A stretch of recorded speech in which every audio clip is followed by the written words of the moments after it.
በስመ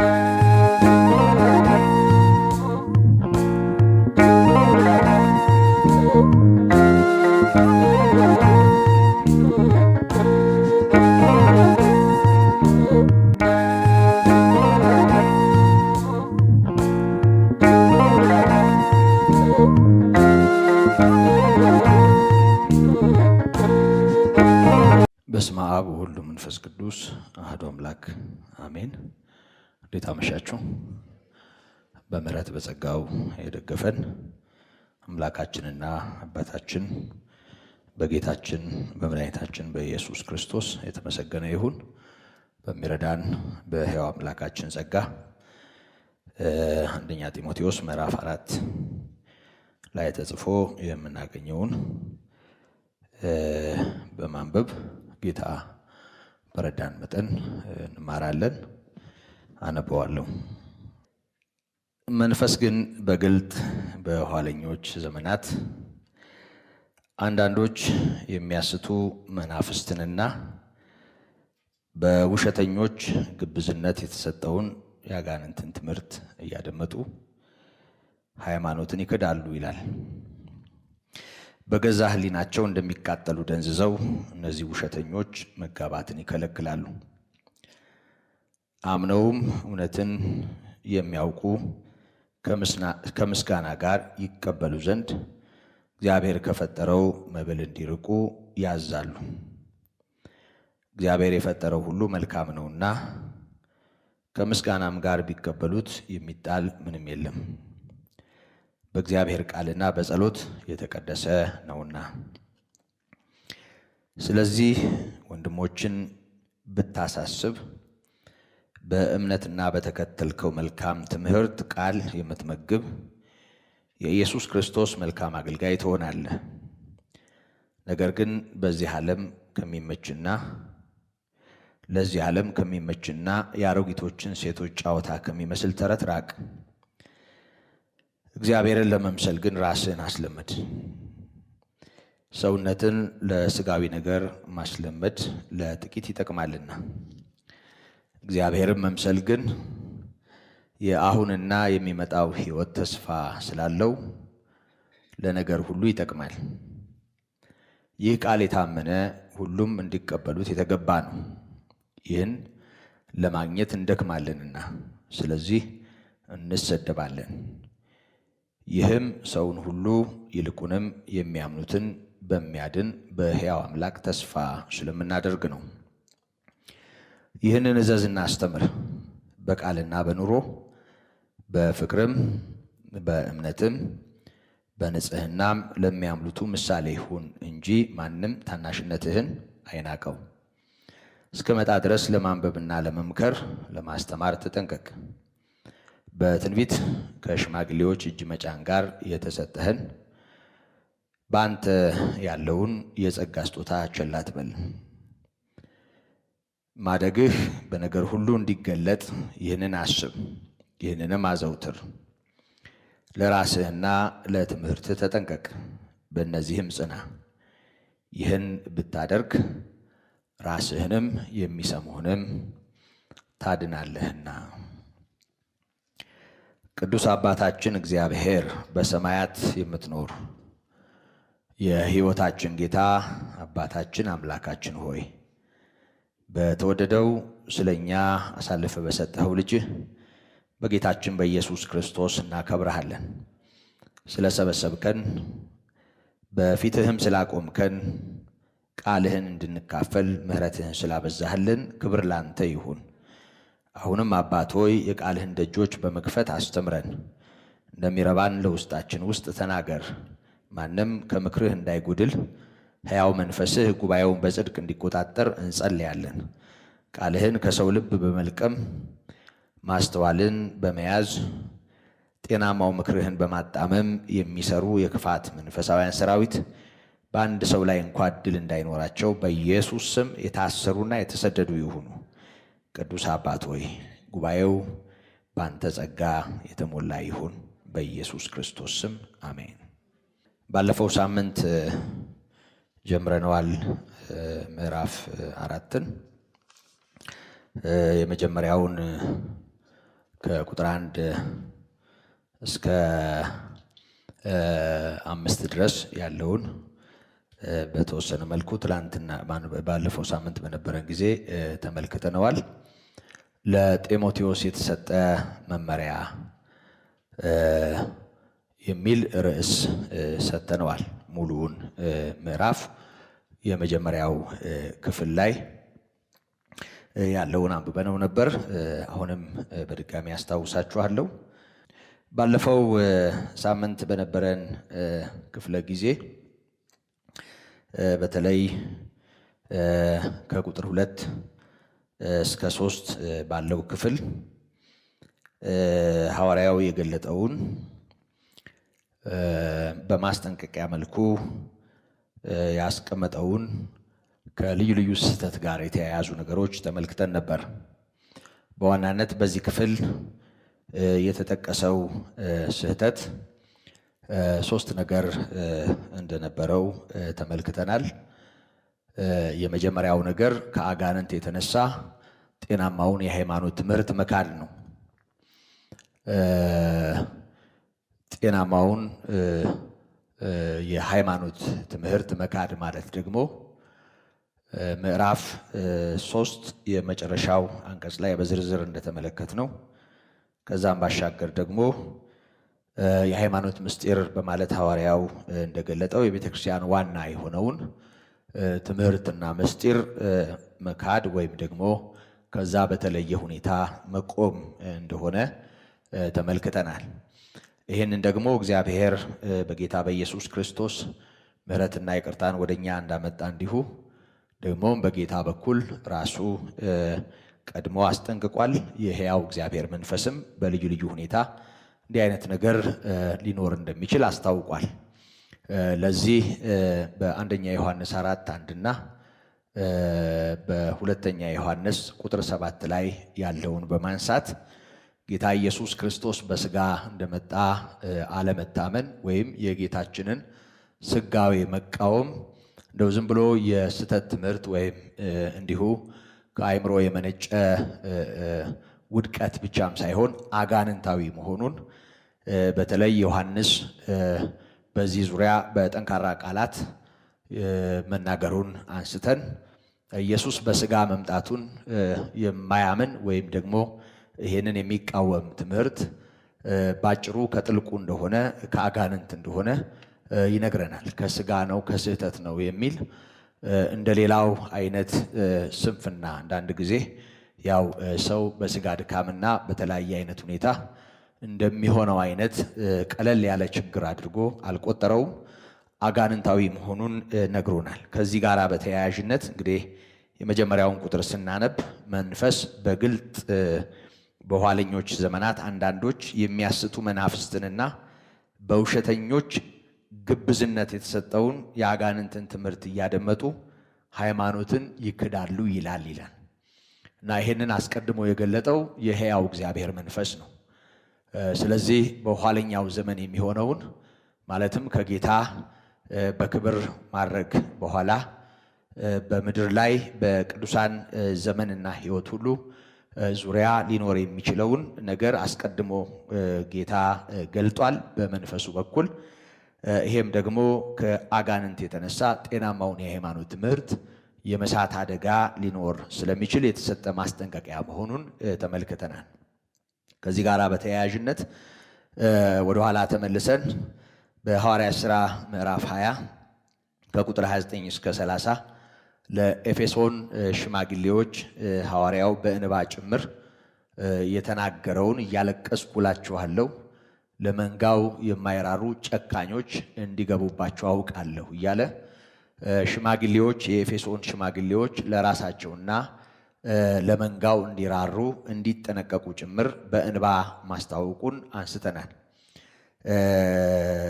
ከዛ ባሻገር በማርቆስ 13:22 ላይ በማቴዎስ 24:11 ላይ እንደተመለከትነው በስሙ የሚነሱ ብዙ ሐሰተኛ ነቢያትና ብዙ ሐሰተኛ ክርስቶሶችም እንደሚኖሩ ከዚህ የተነሳ ከጤናማው የክርስቶስ መልክ ሰዎችን የሚያወጣ አይነት አስተምሮ በኋለኞች ዘመናት እንደሚመጣ ቀድሞ መንፈስ ቅዱስ መናገሩንና አሁንም ይህንን እውነት ማዕከል ያደረገ ማስጠንቀቂያ ለወጣቱ ጢሞቴዎስ ሐዋርያው መስጠቱን ነው የተመለከትነው። እንግዲህ በትክክለኛው የክርስቶስ ሕይወት ላይ ያልተመሰረተ ወይም ማንነት ላይ ያልተመሰረተ ትምህርት በጥንቃቄ መታየት እንዳለበት በተደጋጋሚ አስታውሰናል። እንዲሁ ዝም ብሎ ስሙን ማዕከል ያደረገ በኢየሱስ ስም የሚሆን ግርግር ብቻውን የትክክለኛው ክርስትና መልክ እንዳልሆነ እንደው ዝም ብሎ በኢየሱስ ስም ስለተባለና የኢየሱስ ክርስቶስ ስም ስለተገለጠበት ብቻ ትክክለኛ ሕይወት እንዳለ ማሰብ እንደማይቻል የክርስቶስን ትክክለኛ ማንነት ማዕከል ያደረገ ትምህርት ጌታን ቀጥታ ለማምለክ ወሳኝ መሆኑን በደንብ መርሳት የለብንም።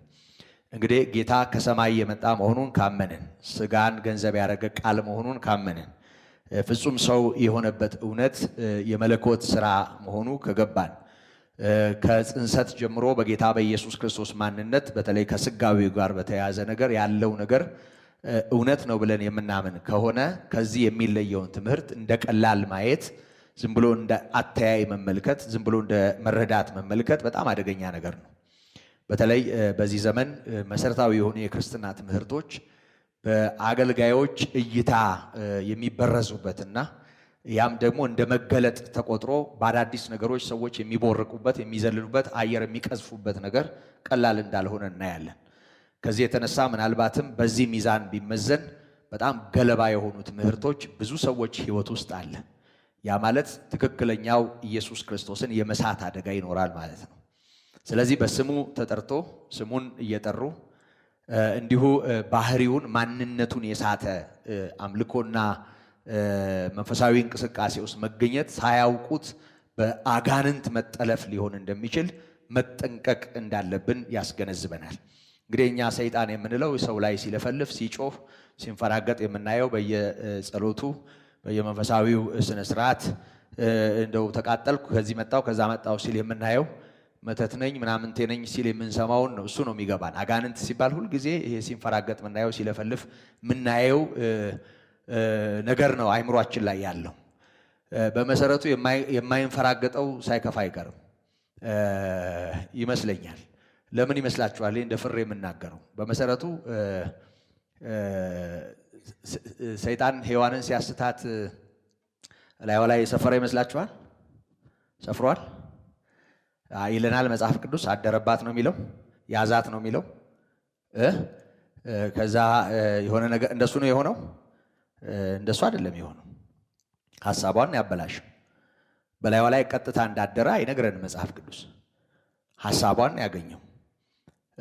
ከዛ ባሻገር ብዙ ጊዜ እናነሳዋለን ጴጥሮስን እዛ ማቴዎስ 16 ከ21 ጀምሮ እስከ 23 በተጻፈው ክፍል እንደምናየው ጌታ ኢየሱስ ክርስቶስ ወደ ኢየሩሳሌም ጉዞ ለመጀመር ፊቱን ሲያቀና በኢየሩሳሌም የሚሆነውን ነገር ተናገረ እና ዘገነነውና ጌታ ሆይ አይሁንብህ አለ። አይሁንብህ የፍቅሩን ነው ብለን ልናስብ እንችላለን። ቀጠል አደረገና አይሆንምም አለ። አይሆንብህ እኮ ብቻ አይደለም፣ አይሆንብህ ምኞት ነው አይደል? ባይሆን ጥሩ ነው። አይሆንብህ ብቻም ሳይሆን አይሆንምም ደግሟል እዛው ላይ። ቃሉን በደንብ አስተውላችሁት ከሆነ አይሁንብህ አይሆንምም አለ እና ጌታ ቀለል አድርጎ አይ ጴጥሮስ ብሎ ትከሻው ነካ ነካ አድርጎ አንተ እኮ ብዙ ነገር ያው አይገባህም፣ ቆይ ነገ ታውቀዋለህ ምናምን ብሎ እንዲሁ አባብሎ ትከሻው ነካክቶ አልተወው እና ሂድ አንተ ሰይጣን ነው ያለው። ግራ ይገባል። ጴጥሮስ ላይ ሰይጣን አለ ማለት ነው፣ ሰፍሮበታል ማለት ነው። እንደሱ እንድንል የሚያስችል ምንም ነገር የለም።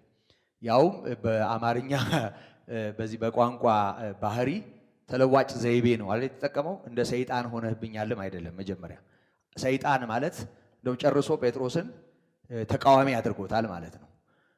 ወደ ቃሉ ትርጉም ከሄድን ሂድ አንተ ሰይጣን አለው። ግን ለምን ይሄንን እንዳለው ከታች ራሱ ገልጧል። የሰውን እንጂ የእግዚአብሔርን አታስተውልም፣ ስለዚህ ብዙ ጊዜ እንቅፋት ሆነህብኛል አለው። ስለዚህ ጴጥሮስ ሰዋዊው ነገር ይሄ ምድራዊው ነገር ዝም ብሎ ይሄ ገርጋራነቱ ይሄ ዝም ብሎ ድንብርብር የሚለው ነገሩ እንዲያው ዝም ብሎ ሰዋዊ መደናበር ብቻም ሳይሆን ሰይጣን ሊጠቀምበት የሚችል ማንነት እንደሆነም ጭምር የጌታ ንግግር ያሳያል። በመሰረቱ ሌላ ሰው አይደለም እንደዛ ያለው። ሂድ አንተ ሰይጣን ያለው ጌታ ኢየሱስ ነው። ከዛ ቀጥሎ የሰውን እንጂ እግዚአብሔርን አታስተውልም ያለው ጌታ ኢየሱስ ነው። የእግዚአብሔር የሆነውን ነገር አለማስተዋል ምን ያህል አደጋ እንደሆነ ሳያውቁት የእግዚአብሔርን ሥራ የመቃወም አደጋም እንደሚሆን ሰው እግዚአብሔርን እየወደደ እያመለከ እያገለገለውም እየመሰለ የእግዚአብሔር ሥራ ጋሬጣ መሆንም እንደሚችል ነው የሚያሳየን። ስለዚህ እኛ እግዚአብሔርን በተረዳንበት በገለጥንበት መንገድ አይደለም የምናመልከው። እግዚአብሔር ራሱን በገለጠበት ሁኔታ የሚመለክ አምላክ ነው።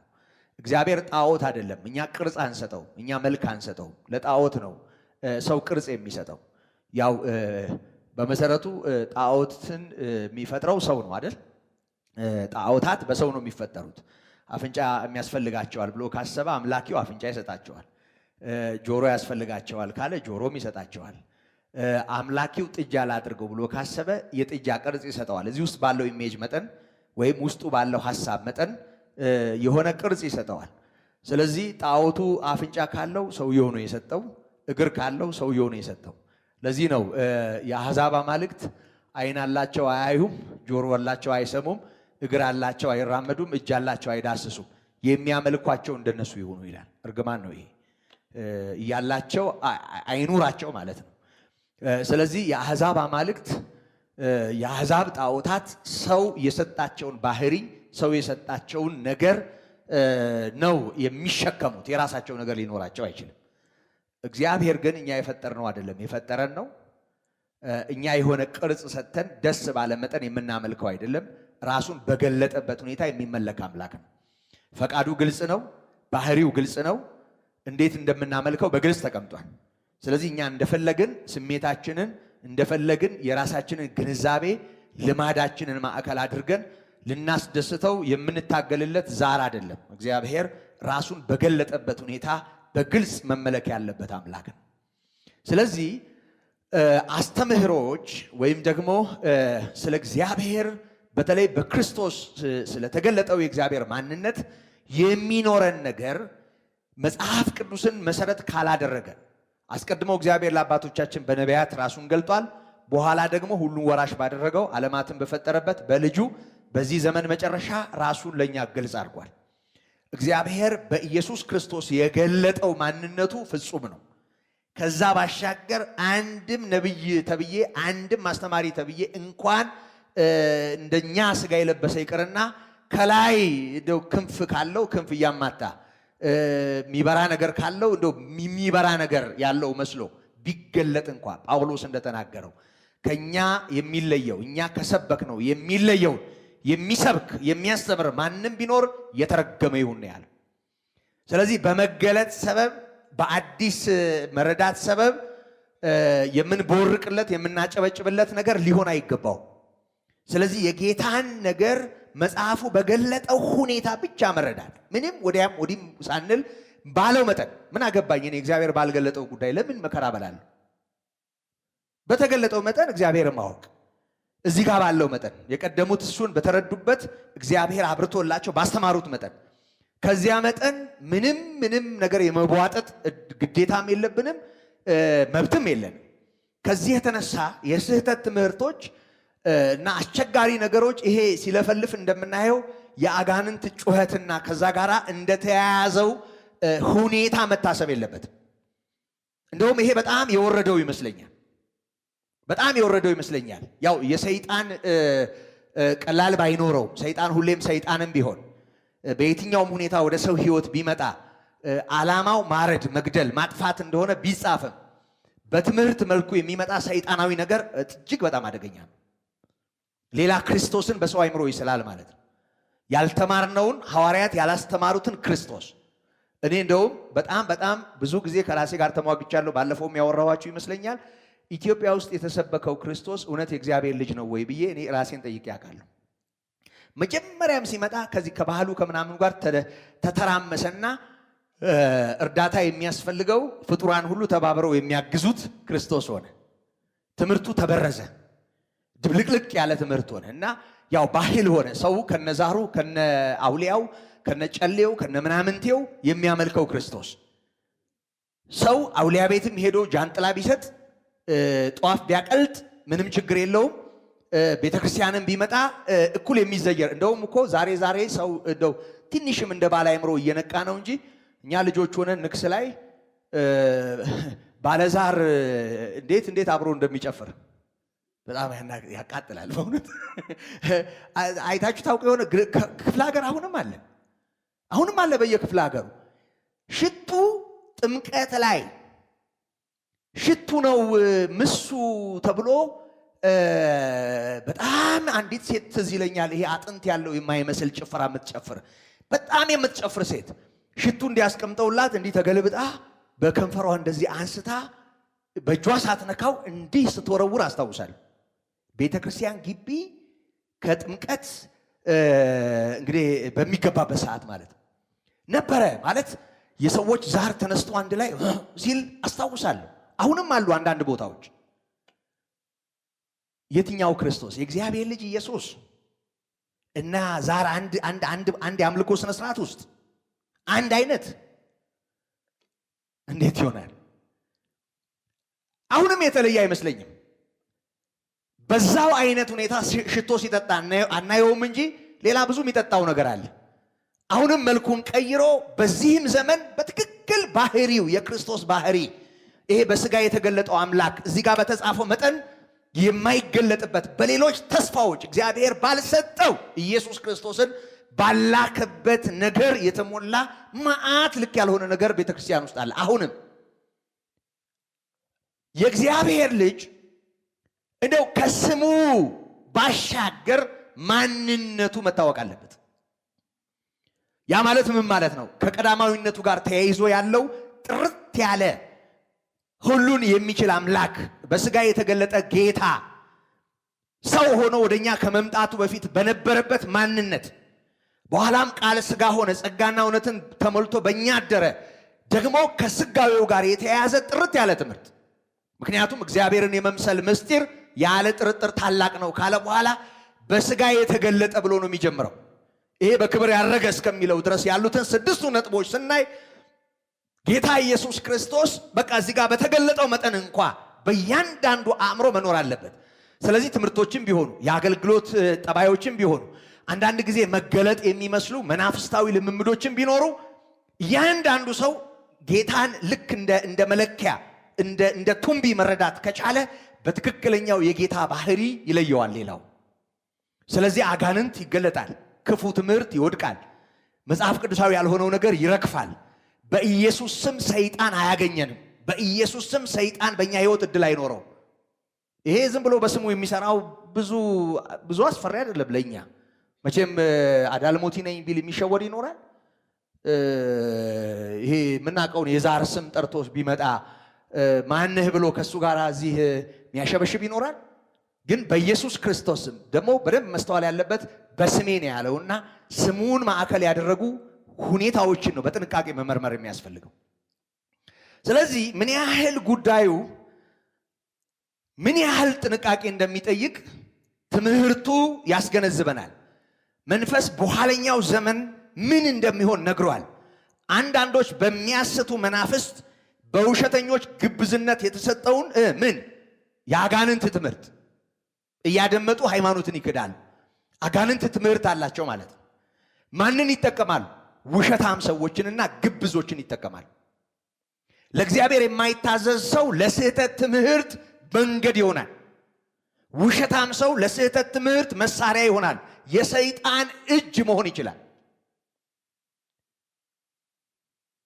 በግብዞች በሐሰተኞች የሚሰራው መንፈስ በዛው ግብዝነትና በዛው ውሸታምነት ውስጥ የተሳሳተውን የክርስቶስ መልክ ይቀርጻል። ከዚህ የተነሳ ሰዎች ከትክክለኛው ሐዋርያት ከሰበኩት ክርስቶስ በተለየ ክርስቶስ የመያዝ አደጋ ይገጥማቸዋል። ስለዚህ ስሙን ብቻም ሳይሆን ባህሪውን፣ ትምህርቱን መለየት ያስፈልጋል ማለት ነው። በኢየሱስ ስም ስለተባለ ብቻ ልክ ላይሆን ይችላል። በጣም ብዙ ሰው እንደዛ ነው አሁንም ቢሆን ግራ የሚጋባውና እንዴት በኢየሱስ ስም እየተባለ ስተት ሊሆን ይችላል ይላሉ። እንዴ በኢየሱስ ስም ካልተባለማ ስተት ነው አንለውም፣ ጥንቆላ ነው የምንለው። የኢየሱስ ስም ከሌለበት በቃ ራሱን ችሎ በስሙ እየሰራ ይሆናል ወይም በሌላ ስም ይሰራል። በኢየሱስ ስም ሰርቶ ግን ትምህርቱ የተሳሳተ ከሆነ መልእክቱ የተሳሳተ ከሆነ በስጋ የተገለጠውን አምላክ በትክክለኛ ማንነቱ የማያሳይ ከሆነ ያለምንም ማወላዳት አጋንንታዊ ትምህርት ነው። እንደውም ይሄ ዝም ብሎ የሚለፈልፈው የሚያብደው ምናልባት ሰው በመጣሉ ይጎዳ ይሆናል። ከዛም ሲያልፍ ሰውን ያዋርድ ይሆናል። ከዛም ሲያልፍ የተለያየ የጤና ችግር ሆኖ ይገለጥ ይሆናል እንጂ አስተሳሰብ የሚመርዝ እይታን የሚያዛባ ለክርስቶስ ከሚሆን ቅንነት የሚያወጣ አጋንንታዊ ስራ ይሄ ጥሎ ሜዳ ላይ አንፈራግጦ የእናቴ አባት የምናምንቴ ነኝ ከሚለው ይከፋል። የማይወድቀው ይከፋል። መናፍስት እኮ ብዙ ነው መዋቅራቸው። ኃይላት፣ ስልጣናት የዚህ ጨለማ ዓለም ገዢዎች አይደለም የሚለው ብዙ እኮ ነው መዋቅራቸው። እኛ የምናውቀው ይሄ ዝም ብሎ በየጸበሉ ምናምን ሲያጭበረው የዋሁን ሲያጭበረብር የምናየው ይሄ ጸሎት ላይ ምናምን ድራማ ሲሰራ የምናየው እሱ በጣም የወረደው ታች ለብዙ ሰው ቅርብ የሆነው የጠላት አሰራር ይመስለኛል። ከዛ ይልቅ ፈርጠም ብሎ የሚሰራ በሰው ግንዛቤ መጠን የሚሰራ የሰውን ዕውቀት የሚያበላሽ ለክርስቶስ ያለውን ቅንነት የሚያበላሽ በአስተምህሮ ስህተት ውስጥ የሚያልፍ በጣም አደገኛ የሆነ የሰይጣን ስራ አለ። እሱ ነው እየነገረን ያለው በግልጽ በኋለኞች ዘመናት ምን ሊሆን እንደሚችል መንፈስ አስቀድሞ ተናግሯል። ስለዚህ ያለ ጥርጥር ያስተሳሰብ የግንዛቤ ችግር ብቻ አይደለም፣ ሃይማኖትን የመካድ አደጋ ነው። ያም ደግሞ ከአጋንንት የተነሳ የሚሆን መሆኑን ባለፈው ተመልክተናል። እንግዲህ ክርስቶስን የሳተ የብዙ ነገር ችግር በሕይወቱ ይኖርበታል። ሌላኛው ከዚህ ጋር በተያያዥነት መጋባትን የመከልከል ጋብቻን እንደ እርኩሰት የመቁጠር ወይም ደግሞ የማኮሰስ የማሳነስ አደገኛ አሰራር አሁንም አጋንንታዊ በሆነ ሁኔታ በእግዚአብሔር ሰዎች ሕይወት ዙሪያ ይሰራል። እነዚህ ምን አይነት ሰዎች ናቸው ነው የሚለው ቃል በቃል በገዛ ሕሊናቸው እንደሚቃጠሉ ደንዝዘው እነዚህ ውሸተኞች እነማን? ይሄ ሃይማኖትን የሚክዱ ከላይ እንዳነበብነው ግብዞች የተባሉ ውሸታሞች የተባሉት እነዚህ በዚሁ ማንነታቸው መጋባትን ይከለክላሉ። ስለዚህ ጋብቻን አሉታዊ በሆነ ሁኔታ የሚስሉ ማያበረታቱ፣ ይሄንን የሚያግዱ ይሄ ትምህርት በምድራችን የለም አለ አይደል? አዎ። ባለፍንበት መስመር ጽድቅን ሙሉ ለማድረግ ጫፍ ለመድረስ ፍጽምና ወደሚባል ነገር ለመድረስ ትልቁ ማበረታቻ እኛ እንኳ ባደግንበት ሰንበት ትምህርት ቤት ከዚህ በፊትም ያልኩት ይመስለኛል ድራማ ከተሰራ በቃ ይሄ መናኝ የሆነ መንፈሳዊ ሰውና አንዲት ደግሞ አጭር የምትለብስ ሴት አጠፋም ድራማ ውስጥ ብዙ ጊዜ በቃ ዓለማዊና መንፈሳዊ ማለት ነው። እና መንፈሳዊዋ የመጨረሻ ደረጃዋ ምንድነው? በይሄ ዓለም በቃኝ ብላ በቃ ጣጥላ ምናምን ከቤተሰብ ተደብቃ ምናምን ልም ስትል ያልቃል ድራማው። እና በዚህ ሁኔታ በጣም ብዙ ሰው የማን መጫወቻ እንደሆነ ተውት፣ ሌላውን የመጫወቻ ምናምን የሚለውን አሉታዊውን ትተን ግን አንጀት የሚበላ ማለት ጽድቅን ፍለጋ ሰዎች ይሄ ጤናማውን መብል እንኳ የመፍራት በጣም እዚህ ከጉሮሮ ማይወርድ ምግብ አይሉት ሌላ በጣም አስቸጋሪ በሆነ ሁኔታ የመሰቃየት መቼም ዝርዝር ውስጥ መግባት ያለብኝ አይመስለኝም አይደል? ይሄን ታውቁታላችሁ። በቀደም አንድ ነግራችሁ ከሆነ አላውቅም፣ አንድ ዶክመንተሪ ያየው በእውነት እንዴት ልቤ እንደተሰበረ የረሳሁትን ብዙ ነገር እንዳስታወስኩ አረሳው። አንድ ገዳም ነው እና በጣም የጃጁ ያደፈ ነገር ያረጉ ሙዝ በትልቅ ሰታቴ ሲቀቅሉ ጥሬ ሙዝ እና በጣም እንዲህ በቁማቸው በቃ ኦልሬዲ የመሞት ያህል በጣም የከሱና የተዋረዱ ውድቅ ያሉ ልብሳቸው፣ እግራቸው፣ ይሄ ሰውነታቸው ምናምን መጽሐፉ ይላል ወይ ጽድቅና ቅድስና በዚህ መንገድ አለ ወይ ይላሉ ወይ? ከየት ገባ እንዲህ አይነት አደገኛ ትምህርት? ከየት ገባ? እንዴት አገኘን ይሄ ጨለማ? ወገኖቼ ከሰውነት ተራ የወጣው የመከነው ሜዳ ላይ የቀረው ዘመኑን ሙሉ የከሰረው በጣም ብዙ ነው። ያ ልክ ከሆነ ኢየሱስ ክርስቶስ የለም ማለት ነው፣ ወይም ደግሞ ልክ አይደለም ማለት ነው። ያልክ ከሆነ ሰው በዛ መንገድ ጽድቅን የሚገዳጅ ከሆነ በራሱ ድካም ይሄ እግዚአብሔር የፈጠረውን መብል እንኳ እንደ ኃጢአት በመቁጠር ኃጢአት ሌላ ጉዳይ እንጀራ የሚበላ ነገር ይሄ የጣመ የላመ መብላት የሚባል አንድ ትምህርት አለ። እሱን መብላት የሚለው ነገር እንኳ እንደ ኃጢአት ተቆጥሮ ይሄ ዝሙት ምናምን እሱን ተውት። ይሄ ኃጢአትና ምናምን የሚባለው እሱን ተውት። መብላት እንጀራ መብላት ይሄ ከተማ እኛ ምን በላው እንጀራ እሱን መብላት እግዚአብሔርን እንደ መበደል ተቆጥሮ በቁማቸው መራራ እየበሉ ቅጠል እያኘኩ ራሳቸውን እያሰቃዩ ፍጹም ለመሆን የሚደክሙ ሰዎችን ስናይ ይሄ ትምህርት ከየት ነው የመጣው? ይቅርታ አድርጉልኝ። እኛ ሁለት ሰዎችን ምክንያት እናደርጋለን፣ እንጦንስና መቃርስን። ግን እርግጠኛ ነኝ ምንጩ ጥልቁ ነው የሚሆነው። ሰው በቁሙ እንዲህ እንጀራ መብላት የሚፈልገው ተፈጥሯዊ ሰውነቱ ተሰቆ እንዳለ ቆዳው ሰውነቱ ላይ እስኪያሸበሽብ ድረስ እንዴ እግዚአብሔርን የሚናፍቅ ልብ ያላቸው ሰዎች እንደዛ መጫወቻ እስኪሆኑ ድረስ ይሄ የሰው ስህተት አይደለም። ይሄ አንድና ሁለት ሰው የሶስት የአራት ሰው ችግር አይደለም። ሚሊዮኖች በትውልድ ሁሉ እንዲህ ተለይተው የደቀቁ ወደ መቃብር የወረዱበት በያሉበት በተባይና በብዙ ነገር ተጎርተው የሚሞቱበት አንዳንድ ቦታ ይቅርታ አድርጉልኝና ቁንጫ እንኳ መግደል ትኋን እንኳ መግደል እኮ ነውር ነው። ታውቃላችሁ እንዲህ አይነት ቦታ እንዳለ? እነዛን መጸየፍ ራሱ ዓለማዊነት ነው። እንደዚህ የሚቆጠርበት እግዚአብሔር የፈጠረውንና ክርስቶስ የተዋሃደውን አካል በቆሙ እርኩስ የማድረግ ትምህርት የነዚያ የነ ሴሬንቲያን ትምህርት ብቻ አይደለም። እኛ አራቅ ነው እንጂ ወደዛ ከመጀመሪያው ምዕተ ዓመት መናፍቃን ጋር አገናኘ ነው እንጂ አሁንም በየቤተ እምነቱ እንዲተሰግስጎ የገባ አጋንንታዊ ስርዓት ነው።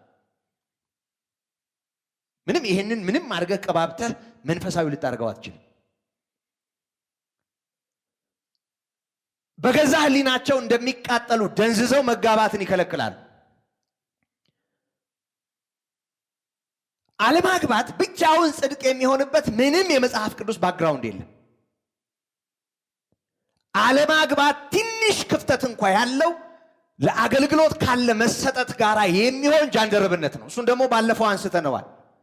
ጌታ ኢየሱስ ክርስቶስ ሲወለዱ በተፈጥሯቸው በመወለድ ስርዓት ለሰው አንካሳ እንደሚሆን፣ አይነ ስውር እንደሚሆን፣ ላይሰማ እንደሚችል፣ ዲዳ እንደሚሆን ጃንደረባ ሆነው የሚወለዱ አሉ።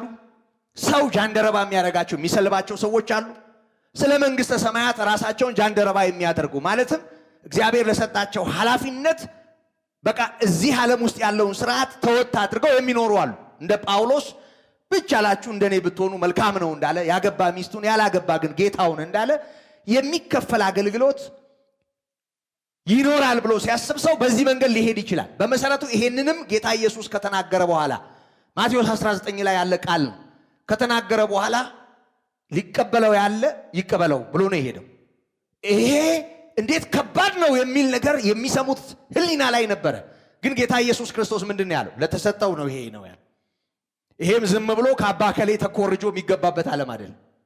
በማእገሊት ስብከት ሰው የሚገባበት ሳይሆን ራሱ ጠሪው እግዚአብሔር ይሄን ጸጋ ሰጥቶት ለዚህ ወታደር ሆኖ ስለ ልጅ፣ ስለ ሚስት፣ ስለ ቤተሰብ ካለ ኃላፊነት ነፃ አድርጎ ራሱን በመስጠት ለማገልገል ካልሆነ በቀር አለማግባት የሚባል አለመውለድ የሚባል ባለማግባት ውስጥ ያለ የተለየ የጽድቅ የክብር ደረጃ የለም።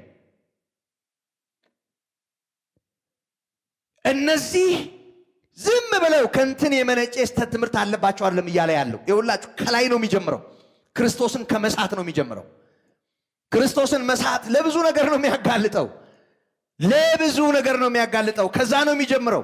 ስለዚህ እነዚህ በገዛ ሕሊናቸው ደንዝዘው መጋባትን ይከለክላሉ።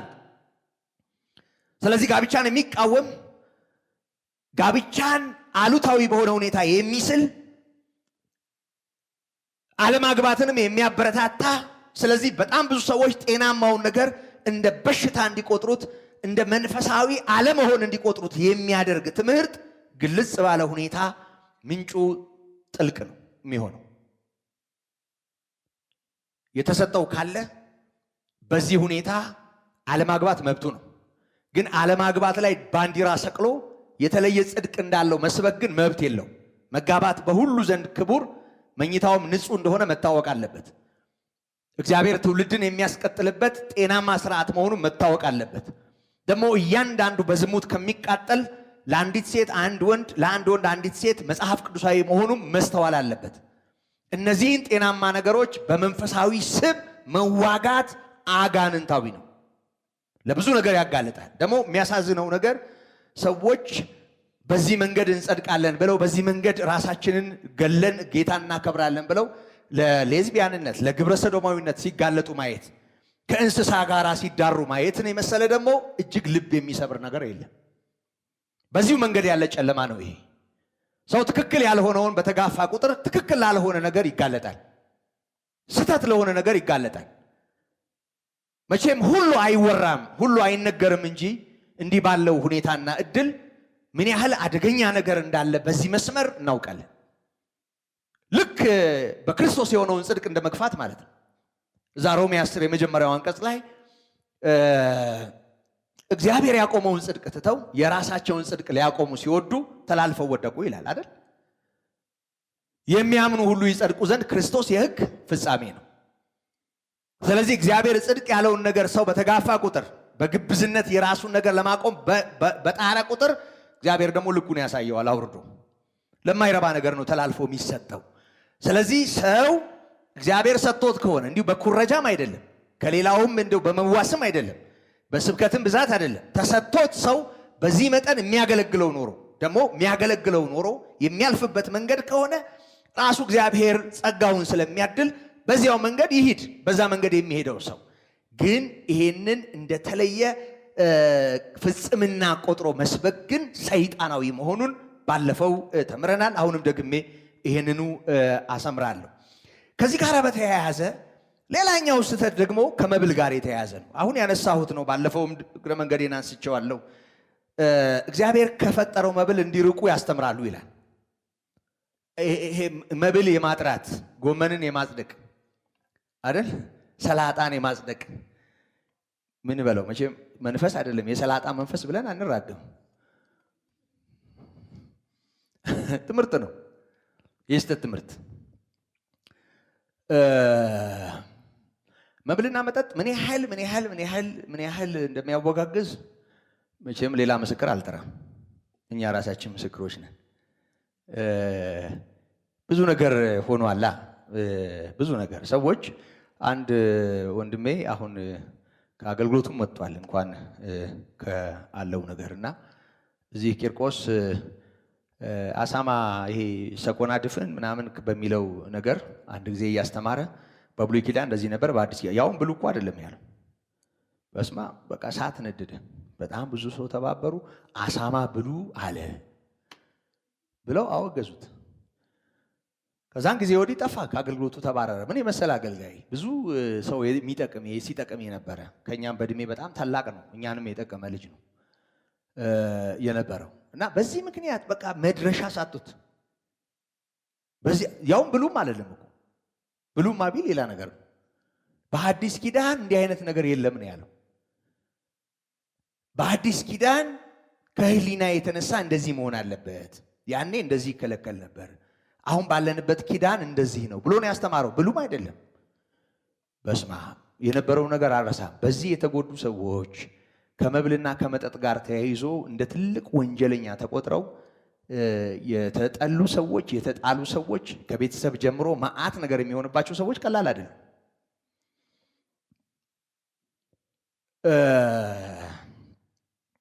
እግዚአብሔር ከፈጠረው መብል እንዲርቁ ማስተማር ነው የሚለው። እንዲህ ያደርጋሉ እነዚህ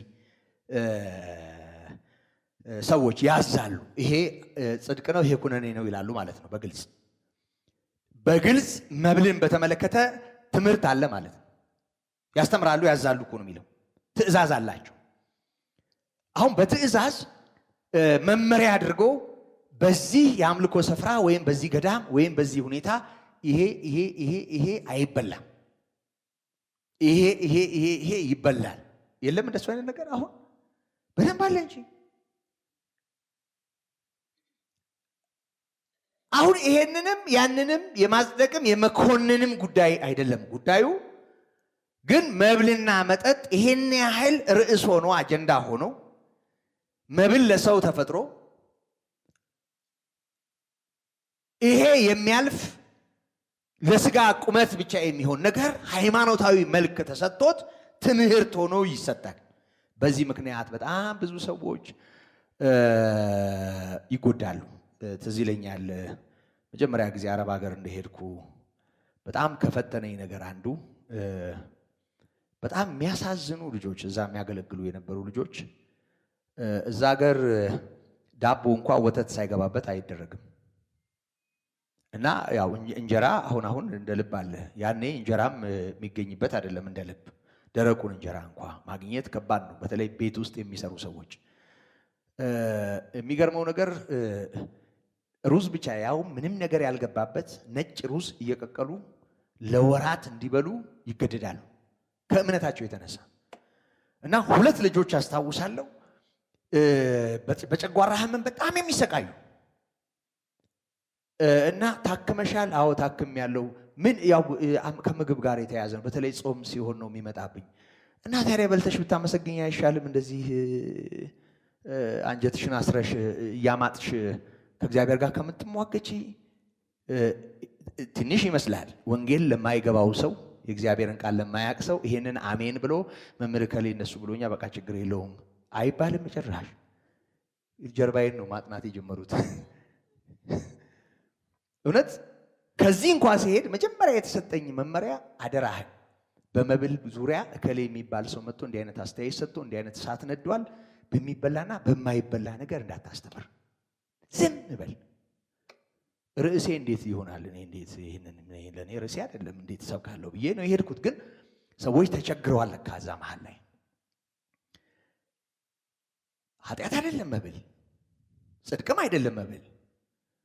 ሰውነትን ያለመጠን ማጎሳቆልም የተለየ ነገር የለውም ለመንፈሳዊነት። መብልም ለሆድ ሆድም ለመብል ነው። ይሄም ያም ይጠፋል። እንደሱ ነው የተጻፈው። ግን በዚህ ምክንያት የሚጎዱ ሰዎች ቀላል አይደሉም። አዝናለሁ። አንዳንድ ሰዎች አሁንም እንኳ ጾም ባይሆን ወተት ነበር የሚደግፈኝ ግን በቃ እያሉ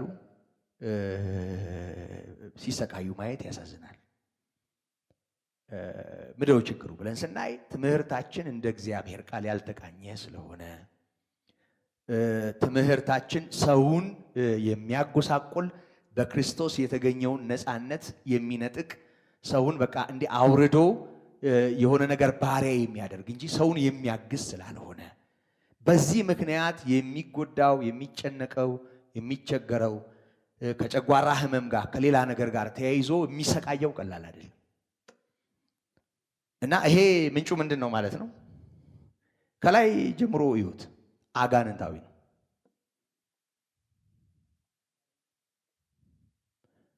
አጋንንታዊ ነው። ደግሞ ሂድና ጎመን የሰይጣን ነው በኢየሱስም በይ። ደግሞ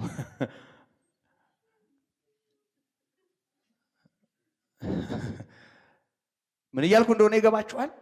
ሰው ዋናውን ከሳተ ሀዲዱን እንደሳተ ባቡር ነው። ሀዲዱን የሳተ ባቡር እርሻ ውስጥ ይግባ፣ መኪና እንስሳ ይፍጭ፣ ገደል ይግባ፣ ምን ከዛ በኋላ ምን ምህዋር አለው? ምን መሄጃ አለው? ሰው በክርስቶስ ጉዳይ ያለው ነገር ሲገባው እውነቱን ለመናገር ከመብል በላይ ያስባል አይደል? አዎ እኔ ስለ አገልግሎት እችን ታህል ትዝ ላይለኝ ይችላል። የግል ነፃነቴ ላልጠቀም እችላለሁ ክርስቶስ ጋር ተያይዞ። ከዛ ባሻገር በምግብ ጉዳይ ላይ ደግሞ ጨጓራዬን የምልጥበት ምንም አይነት ምክንያት ሊኖር እንደማይገባውም ደግሞ አውቃለሁ። ይሄንን መዝኜና አስተውዬ መሄድበት መረዳት አለኝ። ክብር ለስሙ ይሁን። ነፃ አውጥቶኛል ጌታ። እኔ እንደሱ አምናለሁ። ግን ነፃ የወጣሁት ለስጋ አይደለም። ግልጽ ነው። ነፃ የወጣሁት ለመብልና ለመጠጥ አይደለም። ይህንንም ማስተዋል ያስፈልጋል። የሆነ ሆኖ የዛሬው ነገር ስለ አገልግሎት ስንል እንዲንሁን እንዲያንሁን የሚል ሳይሆን ዋናው ርዕስ ከዚህ ጋር የተያያዘውን የስተት ትምህርት በተመለከተ እንድናስተውል ስለሆነ ሰው ክርስቶስን ከሳተ፣ ሃይማኖትን ዋናውን መሰረታዊ ትምህርት ከሳተ ብዙ ነገሮቹ ልክ አይሆኑ። ስለዚህ ሌላኛው ችግሩ ከመብል ጋር የተያያዘ አስተምሯቸው፣ ድንጋጌያቸው በጣም ከባድ ነው። ይኸውላችሁ ለዚህ ጉዳይ የሚሰጠውን ምላሽ ባለፈው አይተነው ከሆነ አላውቅም። ቁጥር 4 ላይ ምን ይላል? እግዚአብሔር የፈጠረው ሁሉ መልካም ነው ይላል። ከምስጋናም ጋር ቢቀበሉት የሚጣል ምንም የለውም። ከምስጋና ጋር ሰው መቀበል ከቻለ የሚጣል ነገር ምንም የለውም። እግዚአብሔር የፈጠረው ሁሉ መልካም ነው ይላል። የሚጣል ምንም ነገር የለውም። በእግዚአብሔር ቃልና በጸሎት የተቀደሰ ነውና። በእግዚአብሔር ቃል የተቀደሰ ማለት ምንም ሌላ ነገር አያስፈልግም። ወደ ዘፍጥረት መሄድ ነው። ዘፍጥረት ላይ ስንመለከት ባለፈው እንዳነሳ ነው እግዚአብሔር ለመብል የሚሆኑ ነገሮችን ፈጥሯል። ቀድሞ ሰው ከመፈጠሩ በመሰረቱ እግዚአብሔር በጣም የሚገርም አምላክ ነው። ሰው መጨረሻ ላይ ነው የተፈጠረው። ምንም እንዳይጎድለው ሆኖ ሁሉን ነገር ጨርሶ የሚበላውንም የሚጠጣውንም መኖሪያውንም ስፍራው ሁሉን ነገር ጨርሶ መጨረሻ ላይ ሰውን አመጣው፣ ይዞት ወደ ረፍቱ ገባ። ከረፍት ያወጣው ሰይጣን ነው እንጂ እግዚአብሔር ለሰው ያደረገው ጥንቃቄ በጣም ይገርማል። ሰው በጣም ክቡር ነው። እንደዚህ እንደምንጫወትበት አይደለም። እንደዚህ በየእምነት ተቋማቱ በቃ ሰው ኩስስ ብሎ እንኳን የሰው ያጋንንት መጫወቻ ሆኖ ስርዓት እየቀረጹልን መናፍስት ከሚለፈልፉ አጋንንት በታች ሆኖ እንዲኖር በጭራሽ የእግዚአብሔር ፈቃድ ሊሆን አይችልም። ስለዚህ በእግዚአብሔር ቃል የተቀደሰ ነው ማለት ከላይ ተናግሮታል። ቁጥር 4 ላይ እግዚአብሔር የፈጠረው መልካም ነው። ስለዚህ እግዚአብሔር በፈጠረው ፍጥረት ውስጥ ሰው ባላይምሮ አይደል? ሰው ዕውቀት አለው አይደል? ሰው ባላይምሮ ነው። ሰው አዋቂ ነው አይደል? እግዚአብሔር በፈጠረው ፍጥረት ውስጥ ለመብልነት ከጤናው ጋር ከጤናማ ሕይወቱ ጋር የተገናዘበውን ነገር ለይቶ አጥርቶ የመመገብ መብቱ የማን ነው የሚሆነው? የሰው ነው የሚሆነው። የሰው ነው የሚሆነው።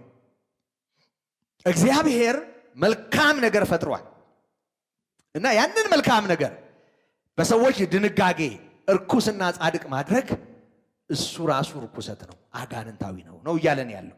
በእግዚአብሔር ቃልና በጸሎት የተቀደሰ ነው። በእግዚአብሔር ቃል ማለት ሲፈጠር ከተፈጥሮ ጋር የተያያዘ ነው። በጸሎት ማለት ደግሞ እግዚአብሔርን በማመስገን ከህሊና ጋር በተያያዘ እግዚአብሔርን አክብሮ ቢበላ ያ መብል ለዚያ ሰው ምንድን ነው? መልካም ነው፣ የተቀደሰ ነው። አሁን ከህሊና ጋር ይያያዛል። ከህሊና ጋር ተያይዞ ሰው ይሄ ነገር ያረክሰኛል ካለ ህሊናው ሊረክስ ይችላል። ግልጽ ነው። ህሊናው ሊረክስ ይችላል። ወደኋላ መልሼ አንድ ነገር ላስታውሳችሁ። ጊዜው ብዙ አያስኬደኝም፣ ግን ዝም ብዬ አንድ አንቀጽ ላንብብ።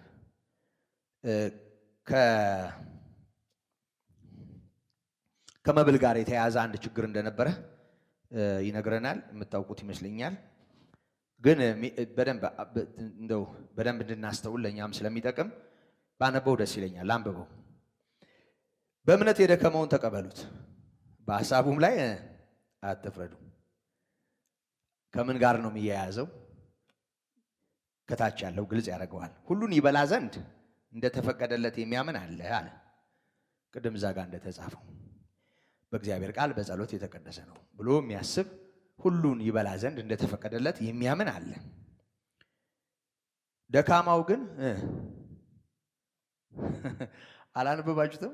ደካማው ግን አትክልት ይበላል። ምን ነው ላንብቡ? አጠራጠራችሁኝ።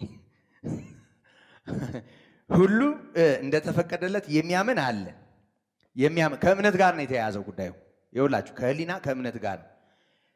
ደካማው ግን አትክልት ይበላል። ለምን ደካማ አለው?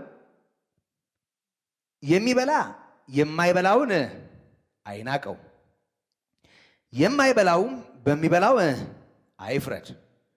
አያችሁ፣ በአንደኛው ላይ ፍርድ ነው ያለው፣ በአንደኛው ላይ ንቀት ነው ያለው። ይሄ የሚበላው ሰውዬ በነፃነቱ ተጠቅሞ ስለሚበላ ያኛውን በተመለከተ በቃ ይፈርድበታል። ያኛውን በተመለከተ የሚኖረው ነገር ንቀት የተሞላ ነው። የማይበላውም በሚበላው አይፍረድ። የሚበላውን ሰውዬ አይኮንን ማለቱ ነው። እግዚአብሔር ተቀብሎታልና። ማንን ነው እግዚአብሔር የተቀበለው? ሁለቱንም። አንተ በሌላው ሎሌ የምትፈርድ ማነህ? እርሱ ቢቆም ወይንም ቢወድቅ ለገዛ ጌታው ነው። ነገር ግን እግዚአብሔር ሊያቆመው ይችላልና ይቆማል። እንግዲህ በዚህ ጉዳይ ከሌ ደከመም ከተባለ እግዚአብሔር ያበርታው፣ ብርቱም ከሆነ በቃ እግዚአብሔር ያበርታው። አንዱ በሌላው ላይ ንቀትም አንዱ ሌላው ላይ ፍርድም አግባብ አይደለም ነው። በቃ ይሄ እኛ ከምንከተለው ሕይወትና ከፍታ አኳያ ምንም ተራ ነገር ነው እያለ ያለ ይህ ሰው አንድ ቀን ከሌላው ቀን እንዲሻል ያስባል። እኛ ሳንሆን አንገርም። አው አንዱ ቀን ከሌላው ቀን እንዲሻል ያስባል። ያ ግን ቀን ሁሉ አንድ እንደሆነ ያስባል። የትኛው ይመስላችኋል? ቀን ሁሉ አንድ ነው የሚለው የሚበላው አይመስላችሁም? የሚለየውስ ማን ይመስላችኋል? ደካማው አይመስላችሁም? እኛ ማለት ነን። እኛ ማለት ነን። እያንዳንዱ ይውላችሁ በገዛ አእምሮ አጥብቆ ይረዳ። በገዛ አእምሮ ቀንን የሚያከብር ለጌታ ብሎ ያከብራል።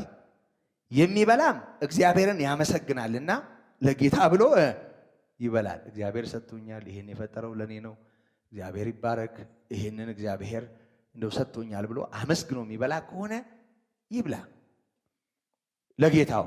የማይበላም ለጌታ ብሎ አይበላም። በቃ ቀንን ለይቶ ስለሚያስብ በቀናት ውስጥ የሚያረክሰው ስለሚመስለው እንዲህ ብሎ ካሰበና ምክንያቱ ያ ከሆነ በቃ የማይበላም ለጌታ ብሎ አይበላም።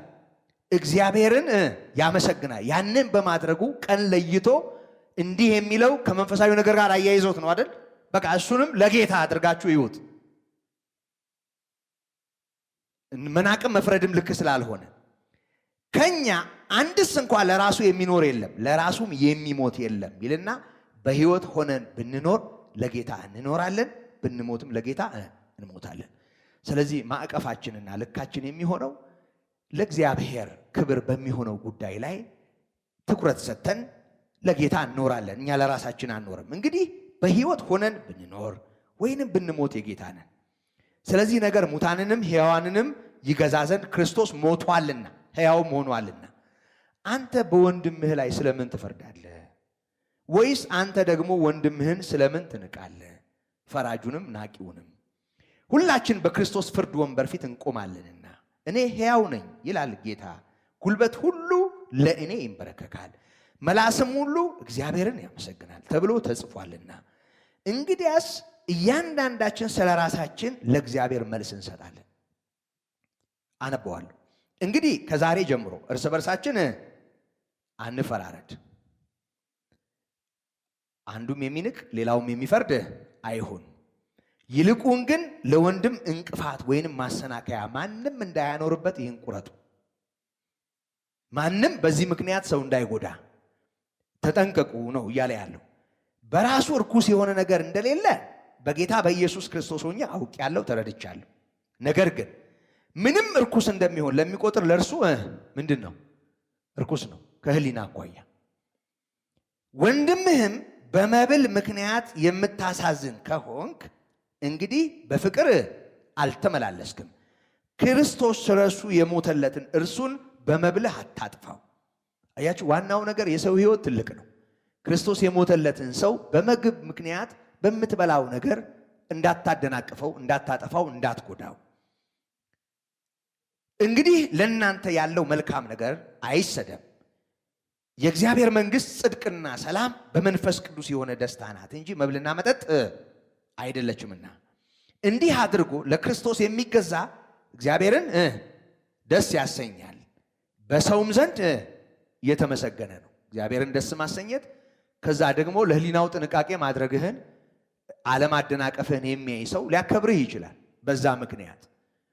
ስለዚህ ሰውን ደስ ታሰኛለህ፣ እግዚአብሔርን ታከብራለህ በጥንቃቄ ይሄን የምታደርገው ከሆነ። እንግዲያስ ሰላም የሚቆምበትን እርስ በርሳችን የምንተናነጽበትን እንከተል። በመብል ምክንያት የእግዚአብሔርን ሥራ አታፍርስ። በዚህ ምክንያት የሚሰናከል ሰው ስለሚኖር በጣም ክርስቲያን ከመብቱ ይልቅ ለእግዚአብሔር ሥራና ለሰው መዳን ጥንቃቄ ሊያደርግ ይገባዋል። ይሄ የግድ ነው። ሁሉ ንጹሕ ነው፣ በመጠራጠር የተበላ እንደሆነ ግን ለዚያ ሰው ክፉ ነው። ስጋን አለመብላት ወይንንም አለመጠጣት ወንድምህንም የሚሰናከልበትን አለማድረግ መልካም ነው። ላንተ ያለህ እምነት በእግዚአብሔር ፊት ለራስህ ይሁንልህ። ለሁሉ የሚሆን አለ፣ ለራስ የሚሆን አለ። መብልን በተመለከተ መጠጥን በተመለከተ አሁን እዚህ ጋር በዝርዝር የተጻፈውን ነገር በተመለከተ እያንዳንዱ በገዛ ህሊናው አጥብቆ ይረዳ። የህሊና ጉዳይ ነው፣ የእያንዳንዱ ጉዳይ ነው። ኢየሱስ ግን የሁሉም ነው። ክርስቶስ ለሁሉ የሚሰበክ ነው። መብል ትሰብካለህ፣ እኔ ነፃ ወጥቻለሁ፣ አንተም ይሄን ብላ ትላለህ ትላለህ። ጥቅስ ትፈልጋለህ መብል ሰው ለማብላት? እሱን ካረክ አንተ ምስኪን ነህ። እሱ አይደረግም። የሆነ ሆኖ ግን ይኸውላችሁ ለሁሉ የሚሆን አለ፣ እሱ ክርስቶስ ነው። ለእያንዳንዱ የሚሆን አለ፣ በገዛ ህሊናው በደረሰበት ልክ ለእያንዳንዱ የሚሆን አለ። ላንተ ያለህ እምነት በእግዚአብሔር ፊት ለራስህ ይሁንልህ። ፈትኖ መልካም እንዲሆን በሚቆጥረው ነገር በራሱ ላይ የማይፈርድ ብፁዕ ነው። አያችሁ፣ መልካም ነው ብሎ በደንብ በህሊናው አጥብቆ ተረድቶ በራሱ ላይ የህሊና ክስ ፍርድ የሌለበትን የሚያደርግ ሰው በዚያው መጠን የሚያደርገው ነገር ለሱ መልካም ነው። የሚጠራጠረው ግን ቢበላ በእምነት ስላልሆነ ተኮንኗል፣ ህሊናውም ይወቀሳል። በእምነት ያልሆነ ሁሉ ምንድን ነው የሚሆነው? ኃጢአት ነው የሚሆነው ይላል። ስለዚህ ለሁሉ የሚሆን በእምነት ለሁሉ መሰበክ ያለበት አንድ እውነት አለ። ደግሞ በእምነት ከገዛ ህሊናችን ጋር ተያይዞ የምንኖረው የነፃነት ህይወት አለ። እሱ እንደ ህሊናችን መጠን ነው። ግን በዋናነት በዚህ ምዕራፍ ውስጥ ደስ የሚለውና የተሰመረበት ነገር ምንድን ነው? የእግዚአብሔር መንግስት በመንፈስ ቅዱስ የሆነ ደስታ እንጂ መብልና መጠጥ አይደለችም። የእግዚአብሔርን ስራ በመብልህ ምክንያት እንዳታበላሽ፣ እንዳታፈርስ። ስለዚህ አንድ ሰው ከመብል ጋር የተያያዘውን ነገር ከግል ነፃነቱ ይልቅ ከሚያገለግለው አገልግሎትና ከሚኖረው ነገር ጋር አያይዞ በፍቅር በመረዳት ካደረገው ሰው ይጠቅማል፣ በዛ እግዚአብሔርን ያከብራል። ያንን ማድረግ ግዴታ ሊሆን ይችላል እንደ ዳንበት እውነት። ምክንያቱም የእግዚአብሔርን ስራ በመብልህ ምክንያት አታጥፋ፣ አታፍርስ ተብሎ ስለተጻፈ። ከዛ ባሻገር ግን ጽድቅና ኩነኔ አድርጎ ደረጃ መመደብ፣ አንዱን ማጽደቅ፣ ሌላውን መኮነን፣ በዚህ ጉዳይ በጣም አደገኛ ነው፣ አጋንንታዊም ነው። ምክንያቱም ከላይ ጀምሮ እሱ ነው እየነገረን ያለውና አንድ ሰው እግዚአብሔር ሲፈጥረው ይሄን መልካም ነው ለእኔም ጤና ችግር የለውም ብሎ ካሰበ አመስግኖ ይበላል። ማመስገኑ በእግዚአብሔር ፊት ያለው ስፍራ አለ። ስለዚህ በእግዚአብሔር ቃልና በጸሎት የተቀደሰ ነው። ከመብል ጋር የተያያዘው ጉዳይ ከዚህ ያለፈ አይደለም። ግን ከላይ ካለ ትምህርት ጋር ከተያያዘ ከጽድቅና ከኩነኔ ጋር ስለሚያያዝ ሰይጣናዊ ይሆናል። ግልጽ ነው። ከጽድቅና ከኩነኔ ጋር ይያያዛል፣ ከመዳን ጋር ይያያዛል፣ ከፍጽምና ጋር ይያያዛል፣ ከዓለማዊነትና ከመንፈሳዊነት ጋር ይያያዛል። እንደሱ ከተያያዘ የሃይማኖትን መሰረታዊ ትምህርት መቃወም ስለሚሆን እሱ አጋንንታዊ ይሆናል። ግልጽ ነው የምናገረው ነገር። በዚህ የምናጸድቀውና ራይት የምናደርገው ካለ፣ በዚህ ኤክስ የምናደርገውና የአጋንንት ነው የምንለው ካለ ጉዳዩ በጣም ትንሽ አይደለም ማለት ነው። ክርስቶስ የሞተለትን ጉዳይ ከንቱ የምናደርግ እንሆናለን። ያ በጣም አደገኛ ነው። እንጸልያለን።